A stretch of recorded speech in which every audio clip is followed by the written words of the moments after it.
மாண்புமிகு உறுப்பினர் சாசி சிவசங்கர் அவர்கள். தமிழ்த்தாய் வாழ்த்தை முதலில் பாட வேண்டும், அவை நிறைவின் போதுதான் தேசிய கீதம் பாட வேண்டும் என்கின்ற மரபு தமிழ்நாட்டிலே கடைபிடிக்கப்பட்டு வருவது. இது ஏதோ அவைக்கு மாத்திரமல்ல, நீங்களும் நானும் பள்ளியிலே படிக்கும் போதும் அங்கேயும் இந்த நிகழ்வு தான் நடைபெற்று என்பதை உங்களுக்கு நான் சுட்டிக்காட்ட விரும்புகிறேன். பேரவைத் தலைவர் அவர்களே, வந்தே மாதரம் பாடல்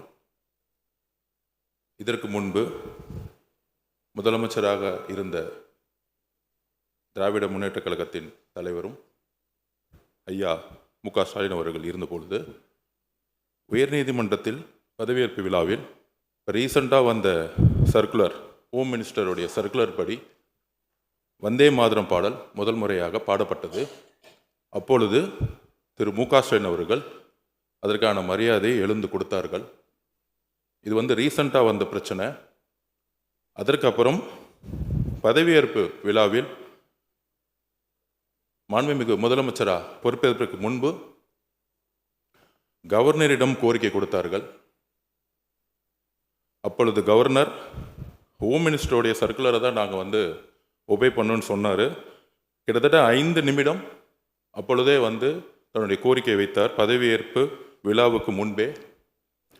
அதன் பின்பு கவர்னருடைய அலுவலகத்தில் அடுத்த பதவியேற்பு நடக்கும் பொழுதும் நம்மளுடைய கோரிக்கை முதல்வரும் சரி நாங்களும் சரி வைத்தோம். கவர்னருடைய கண்ட்ரோலில் இருக்கக்கூடிய அவருடைய அவையில் பதவியேற்கும் பொழுது மாநில அரசால் எந்த விதமான முயற்சிகளை செய்ய முடியல. ஆனால் அரசு நிகழ்ச்சிகளில் எப்பொழுதும் தாய்மொழியாக இருக்கக்கூடிய தமிழ்த்தாய் வாழ்த்தை பாடினோம். அதே மாதிரி இன்றைக்கு மாண்புமிகு முதலமைச்சர் அவர்கள் முதல் சட்டசபை கூட்டத்தில் பேரவைத் தலைவர் அவர்கள் இங்கு தலைமை இருக்கக்கூடிய அவையில் கவர்னருடைய கோரிக்கைகளை முதலில் வந்தே மாதரம் பாடணும்னு சொல்லும் பொழுதும் சரி, அதில் முதலமைச்சர் உறுதியாக நின்று பேரவைத் தலைவர்களிடம் உறுதியாக பேசி எங்களுடைய கருத்துக்களை கவர்னரிடம் உறுதியாக கூறி பேரறிஞர் அண்ணா உருவாக்கிய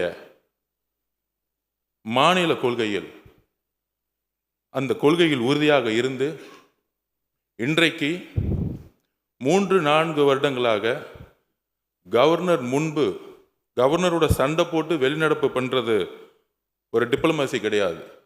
எந்த கவர்னர் புறக்கணிக்கப்பட்டாரோ அதே கவர்னர் முன்பு தமிழ்த்தாய் வாழ்த்து பாடப்பட்டது.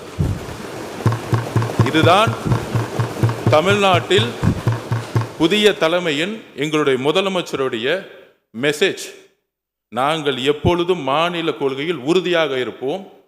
அது கவர்னராக இருந்தாலும் சரி, டெல்லியோட தலைமைகளாக இருந்தாலும் சரி, எங்களுடைய மாநில உரிமையை ஸ்டேட் அட்டானமின்னு சொல்லக்கூடிய அறிஞர் அண்ணாவுடைய கொள்கையில் நாங்கள் எப்பொழுதும் உறுதியாக இருப்போம் என்பதை பதிவு செய்து 4 வருடங்கள் கழித்து முதல் முறையாக அதை நடைமுறைப்படுத்துவது எங்களுடைய மாண்புமிகு முதலமைச்சர் அவர்கள்.